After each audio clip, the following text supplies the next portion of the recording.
63A की जो तशरीह सुप्रीम कोर्ट ने 2022 में की थी, रिव्यू में सुप्रीम कोर्ट ने उसको कलअदम करार दे दिया। यानी कि अब अगर कोई आईनी तरमीम में भी मुखालिफ पार्टी का शख्स जाके वोट देता है तो उसका वोट गिना जाएगा, बाद में वो डी सीट का प्रोसेस स्टार्ट होगा।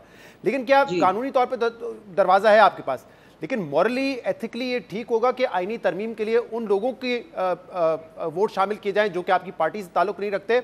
इन addition to that peoples PTI तो ये इल्जाम लगा रही है कि हमारे जो नेशनल असेंबली के मेंबर्स हैं या सेनेटर्स हैं उनको 20-20 करोड़ रुपए की ऑफर की जा रही है कि आप 20 करोड़ रुपए लें और हमारे हक में वोट दें, आईनी तरमीम के हक में वोट दें।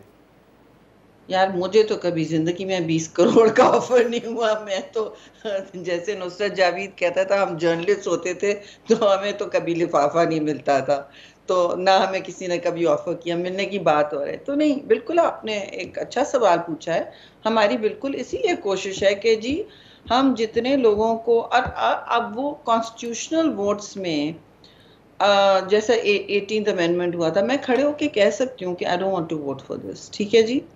और मेरी इतनी तो होनी चाहिए मेरा हक एज अ पार्लियामेंटेरियन जो सारी दुनिया में होता है। ठीक है आप मुझे डी सीट कर दें लेकिन मेरा वोट जरूर काउंट हो इन हिस्ट्री। तो ये तो इसलिए अटेम्प्ट नहीं है कि हम खरीदें, और खरीदने की जरूरत नहीं होनी चाहिए क्योंकि आप फिर डी सीट हो जाते हैं। एंड ये भी हो रहा है। तो देखिए बात सिंपल सी है। मैं पीपल्स पार्टी की बात करूंगी कि हमारी कोशिश है कि जितने लोग ऑन बोर्ड आ सके, मतलब आपके जरिए कोई और भी आ जाए, आप कहें कि जी मैं इसको भी लेके आया हूँ, पार्लियामेंट्री कमेटी में लाया हूँ, इनका ये मसला है, ये समझते हैं कि इनकी फहम में ये होना चाहिए, तो हमें सबको सुनना चाहिए भाई जी।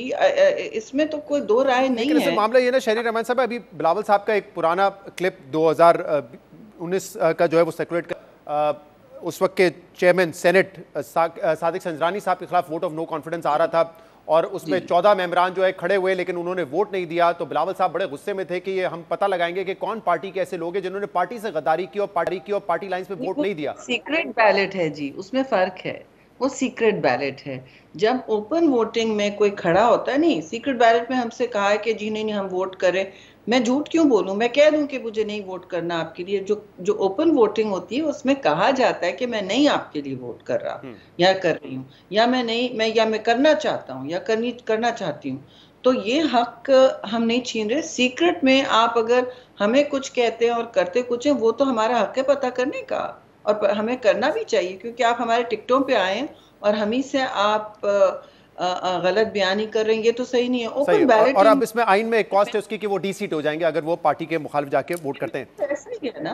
अच्छा, आपने भी ये कहा और बिलावल साहब भी कह रहे हैं कि 77 ममालिक में जो है वो कॉन्स्टिट्यूशनल कोर्ट है, लेकिन इस पर बड़ा तबसरा हुआ है जब से डिस्कशन शुरू हुई है कि जो सिविल लॉ कंट्रीज हैं वहां पे तो जरूरत होती है एक अलग आईनी अदालत की, लेकिन जो कॉमन लॉ कंट्रीज है क्योंकि वहां पे जजेस के पास इख्तियार होता है लॉ डिक्लेयर करने का, तो वही आईनी इंटरप्रिटेशन भी करते हैं और आइन के मुताबिक फैसले भी करते हैं, तो उन ममालिक में जरूरत नहीं है। ये आप उल्टा सिचुएशन को ज्यादा कॉम्प्लेक्स कर देंगे। मेरे भाई हमारे यहाँ बहुत जरूरत है क्योंकि हमारे सूबों का हक भी सलब होता है और हमारे आम सिटीजन का। ये दो अलग अलग आर्ग्यूमेंट्स हैं जो बहुत एक्सटेंसिवली बड़ी आई थिंक तफसील के साथ चैनल्स पर और पब्लिक फोरम्स में और लॉ बार काउंसिल्स में चेयरमैन बिलावल ने इस पर बात की है, हमारे मेंबरान ने भी बात की है। तो इसमें तो I don't think there is any confusion why we want that. हम चाहते हैं कि पार्लियामान रीराइट ना, पार्लियामान ने जो कानून बनाए हैं देखिए वो रीराइट ना हो, और ये कहीं नहीं होता दुनिया में, कहीं नहीं हो सकता कि जजेस आपस में तय करें कौन बनता है। फिर ये बड़ी इंपॉर्टेंट बात है शरीफ साहब, मैं ये समझना चाह रहा हूं। पार्लियामान की कमेटी को बाहर निकाल के फेंकें कि आप 18वीं तरमीम वाली जो थी 19वें, now we couldn't appoint anybody. 19वीं तरमीम के वक्त पीपल्स पार्टी तो चाहती थी कि जो तरीकेकार 18वीं तरमीम है वो रहे, लेकिन उस वक्त की अदालत ने पीएमएलएन ने उस वक्त जोर डाला और 19वीं तरमीम आई। लेकिन अब अगर ये जजेस की अपॉइंटमेंट का मामला है तो सिर्फ इसको क्यों ना तब्दील कर दिया जाए कि जो एक प्रोसेस इस वक्त है जिसमें जेसीपी जो है वो हाईली टिल्टेड टुवर्ड्स जुडिशरी और फिर पार्लियामेंट्री कमेटी जो है एक रबर स्टैंप रह जाती है। इस तरीकेकार को चेंज कर दें ताकि जो ऐतराज है कि जजेस की अपॉइंटमेंट सिर्फ जुडिशरी से ना हो रही हो, पार्लियामान का उसमें रोल हो, उसको आप कलीदी जुडिशरी का इसमें जरूर वॉइस हो। हम तो कह रहे हैं बार काउंसिल का भी मेंबर हो, या आप देख रहे हैं हमारी क्या कोर्ट के हवाले से क्यों नहीं चेंज हो रहा है, उसके लिए नई अदालत की क्यों जरूरत है? नहीं देखिए, नई अदालत और ये अपॉइंटमेंट का सिर्फ इशू नहीं है। नई अदालत बार बार हमने कहा है कि देखिए इसमें दो इश्यूज हैं, फेडरलिज्म का इशू है। अब सिंध केपी, आज आपने मैं आई डोंट नो एमएल वली खान ने बाहर बात की कि नहीं, वो कर रहे थे, तो बहुत से लोगों का मुतालबा ये है कि भाई इसमें सूबाई मसाइल जो हैं वो नहीं एडजुडिकेट हो रहे वहाँ पे।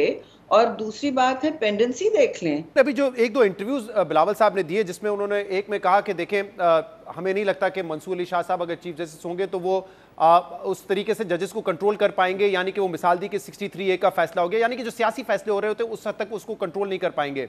उन्होंने ये भी कहा है कि जब हुकूमत ने जुडिशरी को बताया कि हम एक अमेंडमेंट लेकर आ रहे हैं तो वहां से फिर एक रिजर्व सीट का फैसला आ गया और हमारी सीटें कम हो गई ताकि ये तरमीम ना आ सके। तो क्या अब नून पीपल्स पार्टी भी क्या इसको एक पर्सन स्पेसिफिक देख रही है, क्योंकि बाहर तो ऐसा लग रहा है कि ये बातें जो है वो इनकमिंग चीफ जस्टिस के हवाले से हो रही हैं? नहीं, हम पर्सन स्पेसिफिक नहीं देख रहे। ये बार बार हमने वाजे किया है, चेयरमैन ने भी किया है, बिलावल साहब ने, बिल्कुल पर्सन स्पेसिफिक नहीं। और आप देख लेंगे आने वाले दिनों में, आप देख लेंगे हमारी पोजीशन क्या है। उन्होंने तो बार बार कहा कि नेक्स्ट सुप्रीम कोर्ट जज हो सकते हैं मंसूर अली शाह साहब। कोई ऐसी बात नहीं है भाई, हम क्यों उनसे उनको इतना मुतनाज़ कर दें कि वो ना बन सकें। बल्कि वो तो खास से एनवायरनमेंट फ्रेंडली जज हैं। तो ऐसी तो बात नहीं है जी कि हम पर्सन स्पेसिफिक हो जाएं। आप खुद मैं कुछ कहना नहीं चाहती, आप आने वाले दिनों में देख लीजिएगा हमारी क्या सोच है। इस स्टेटमेंट के हवाले से बहुत ज़्यादा बात हुई कि जब वो कह रहे थे कि मंसूर अली शाह साहब उस तरीके से शायद दूसरे जजेस को कंट्रोल ना कर सके कि आईनी फैसले ना आ रहे हो। यहाँ तो हमने देखा है काजी फाइज ईसा साहब थे, तभी उनकी वो चीफ जस्टिस हैं, लेकिन रिजर्व सीट का फैसला भी आ गया।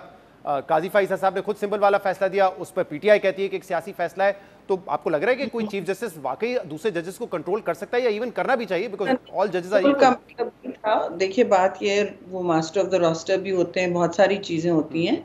बात यह है कि इसीलिए हम कह रहे हैं कि आप एक आईनी अदालत अलग बल्कि सूबों में भी ले जाएं आप, तो ताकि ये इश्यूज वहाँ हों। और अब JUI की जो भी सिफारिशात हैं वो भी हम देख सकते हैं। बट माय पॉइंट इज, देखिए आप बार बार कह रहे हैं कि इसमें कंट्रोल का इशू है। इशू कंट्रोल सिर्फ नहीं है जी, issue and it's not just that, it is a simple case of ये अदालतें किस तरह चल रही हैं। और ये तो बात आप तस्लीम करेंगे कि they are highly politicised, okay, हो चुकी थी। और 58(2) भी हमने मर मर के हटाया, ठीक है जी। और फिर आप खुद चोर दरवाजे से ले आए हैं, आप फिर डिसमिस कर रहे हैं एक या के बाद दीगरे प्राइम मिनिस्टर्स को। यूसुफ रजा गिलानी को आप डिसमिस कर रहे हैं, मियां नवाज शरीफ को डिसमिस करें। और मुझे तो दोनों आप देख लें, ये सियाह तारीख रही है हमारी जुडिशरी की। क्या ये 25 अक्टूबर से पहले होना लाजमी है? क्योंकि जरा ये बताते हैं कि कल जब आप लोगों की मुलाकात हुई बिलावल साहब की भी और नवाज शरीफ साहब की, तो उसमें शायद पीपल्स पार्टी की तरफ से ये कहा गया है कि अगर ये 25 अक्टूबर के बाद भी हो तो कोई इसमें हर्ज नहीं है। तो क्या इस वक्त ख्वाहिश पीपल्स पार्टी की है? 25 अक्टूबर से पहले होना चाहिए, बाद में होना चाहिए? क्योंकि पीपल्स पार्टी अपनी सोच रखती है, आप बेहतर जानते हैं हमारी क्या सोच है। हर चीज हम अलग नहीं करना चाहते, मगर एक टाइम, हर चीज का वक्त होता है।